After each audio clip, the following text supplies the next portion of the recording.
All right, here comes God talking through the stars in the sky.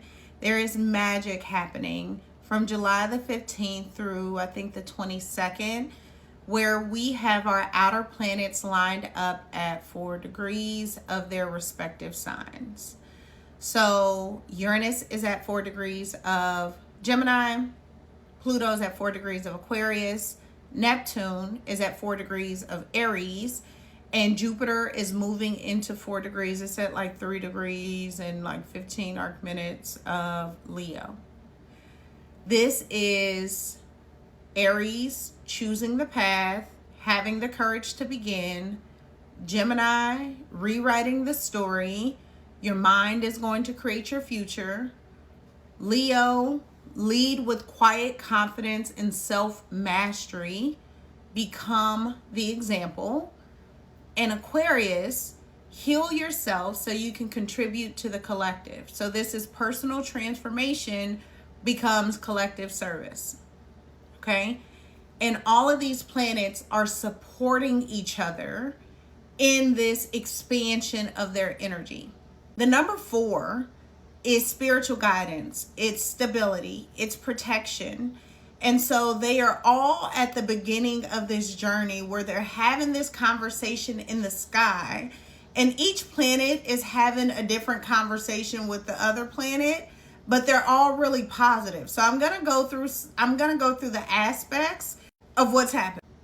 So Uranus is in Gemini and it is trining Pluto in Aquarius, which is mental evolution and collective transformation. Uranus in Gemini is an awakening of the mind. It asks you to question what you've been taught, expand your perspective, and embrace new ways of thinking. Pluto in Aquarius transforms the collective, challenging outdated systems and reshaping how humanity connects through community, technology, and shared ideas. Together, this is an invitation for mental evolution. It's asking, how do you and your personal thoughts and the way that you're thinking and creating and writing this story impact the collective? You will not be satisfied with any type of superficial understanding of life, and your curiosity is going to become the vehicle of transformation.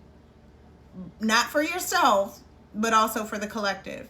I have a lot of notes, so I'm sorry that I'm going to read the notes because it'll make me stay straight because there's a lot going on. So then we have Jupiter in Leo, trining Neptune in Aries.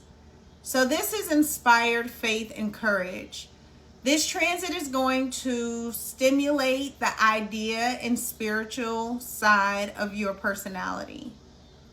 So Jupiter in Leo is going to expand your confidence, generosity, creativity, and encourage you to lead from your heart. Neptune in Aries inspires faith in new beginnings and asks that you trust your intuition enough to take the first step. Together, they're going to create a vision that feels bigger than yourself.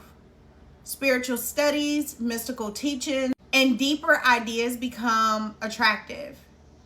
You may naturally step into the role of like a mentor or a teacher, a healer, or a guide, unbeknownst to you, right? The transit is also going to expand compassion. You may feel called to serve or volunteer, create something meaningful. On the shadow side, you know, Jupiter in Leo, trining Neptune in Aries, don't be so kind of chill that you forget to act. Right? Neptune can blur ambition and kind of lower your want to like get up and go. You can be more dreamy, right? Like, it's nice here. But without movement, that leads to stagnation, and that can become poisonous. Okay. So then we have Jupiter in Leo, sextiling Uranus and Gemini. And this is bold growth through new ideas. So Uranus is going to represent the higher mind. Uranus is the higher octave of Mercury, right?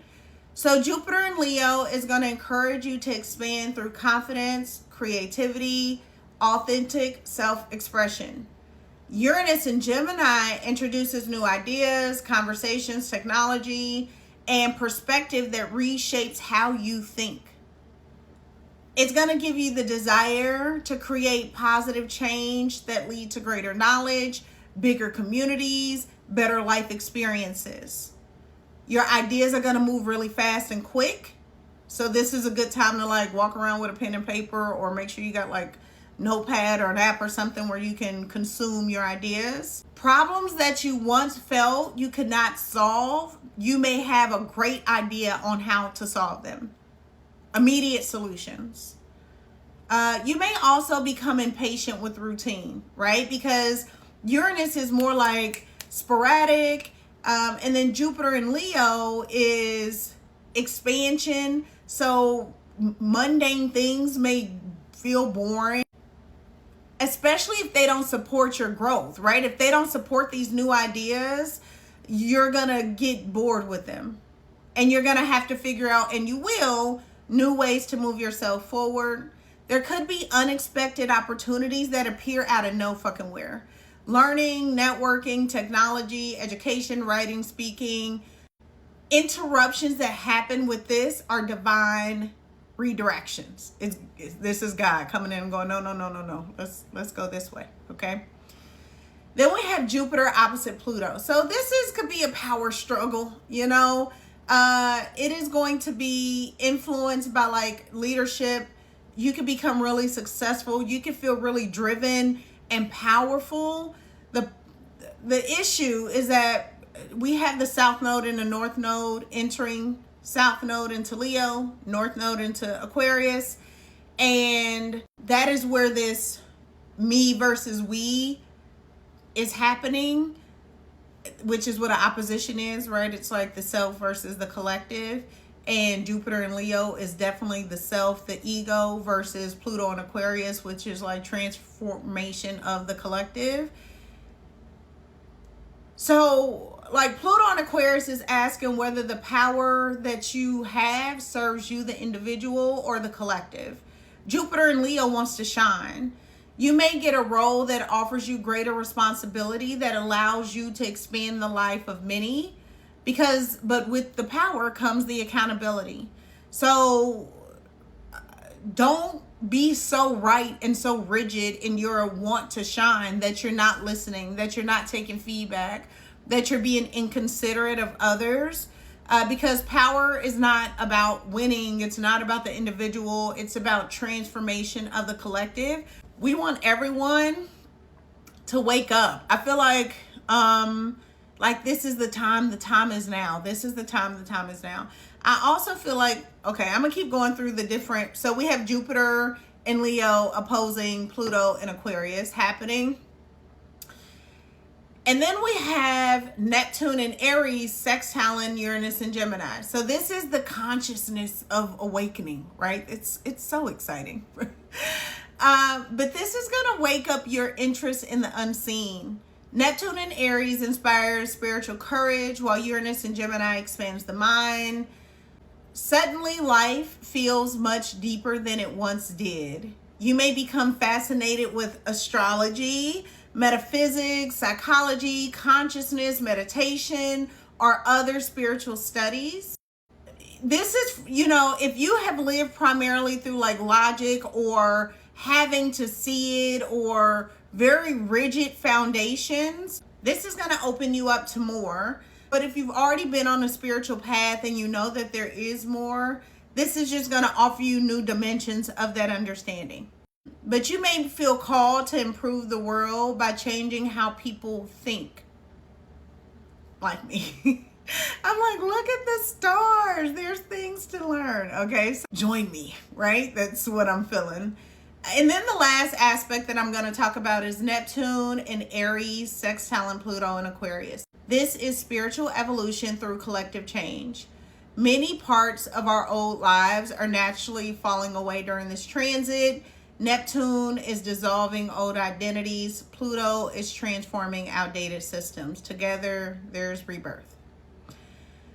The way to deal with what is happening is to use the road of least resistance, to not be so emotionally tied to the things that are of yesteryear. I'm hearing. I'm also getting the energy where I feel like spirit is like, that is why the outer planets are in fire and in air, because collectively they didn't want us to be grounded and rooted with the planets in earth or overly emotional, because those emotions will hold us in places that, because we don't want that, we need to, because the emotions aren't moving properly, right? There's this energy where it's like, I like God has been saying that they're gonna come and do something different, and I feel like there's a, and please don't shoot the messenger. I also feel like there's this energy where I'm hearing like, you know, the story of Jesus didn't work, or the what, like, and like, I love Jesus, right? So I'm not negating Jesus. I'm just saying 2,000 years later, the collective is bullshit, right? Like we can look at our reality and something missed. And so I feel like there is this reset of consciousness that is happening right now that is also very exciting, because, you know, like, you kind of feel like when I have a conversation with people, 90% of the time they're like, what the fuck are you talking about?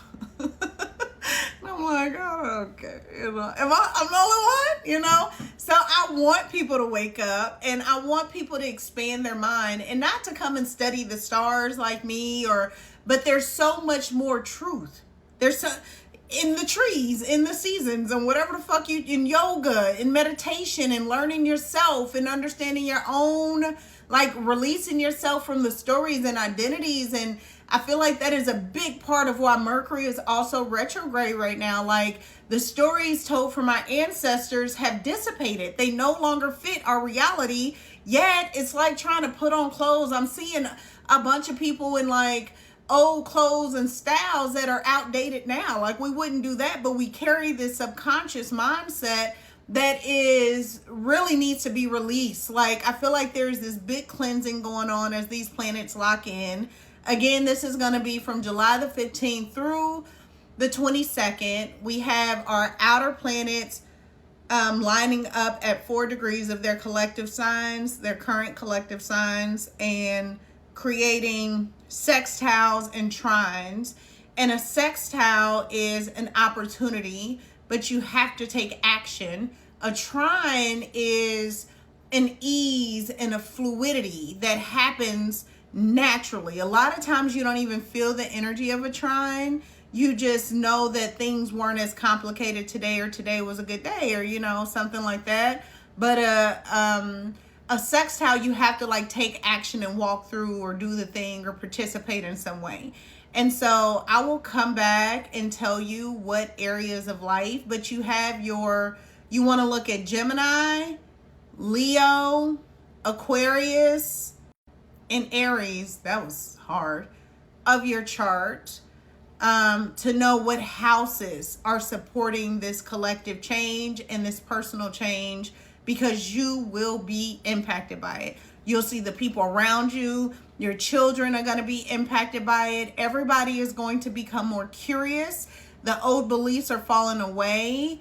And God is like protecting us through this transition and wanting you to like participate. Okay. I love you.